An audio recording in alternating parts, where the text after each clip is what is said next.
We are one. No one can break our unity. We are Indian and nobody can break our unity. Inshallah, Pakistan will break in 5 parts. Pakistan 5 பகுதிகளாக உடையும் என இந்திய இஸ்லாமியர் ஒருவர் பிரபல YouTube channel ஒன்றுக்கு அளித்த பேட்டியில் தெரிவித்துள்ளார். கடந்த ஏப்ரல் 22ஆம் தேதி அவர்கள் 28 இந்தியர்களை காஷ்மீரின் பஹல்காமில் கொன்றார்கள். அதன் பிறகே இந்தியா பாகிஸ்தானில் உள்ள பயங்கரவாத முகாம்களை தாக்கியது. பாகிஸ்தான் ஆதரவு பெற்ற பயங்கரவாத முகாம்கள் தான் இவை.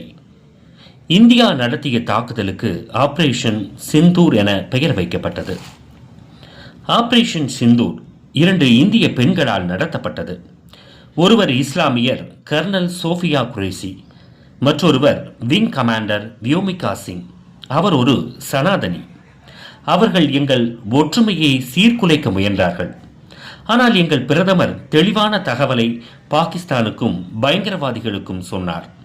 அதுதான் நாங்கள் எல்லாம் ஒற்றுமையாக இருக்கிறோம் என்பதை. ஒருத்தரும் எங்களின் ஒற்றுமையை உடைக்க முடியாது என்று.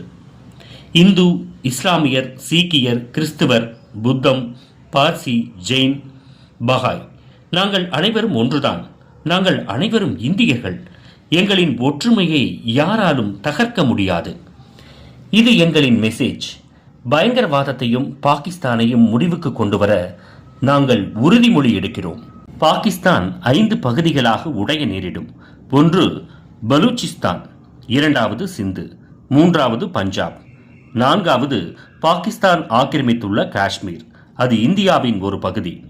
அடுத்து சிறிய பகுதி அண்டன்கிஸ்தான், அந்த தேசமே பயங்கரவாதம், அதுதான் பாகிஸ்தான். அவர் கூறிய கருத்துக்கள் இந்திய மக்களிடையே பெரும் வரவேற்பை பெற்றுள்ளது.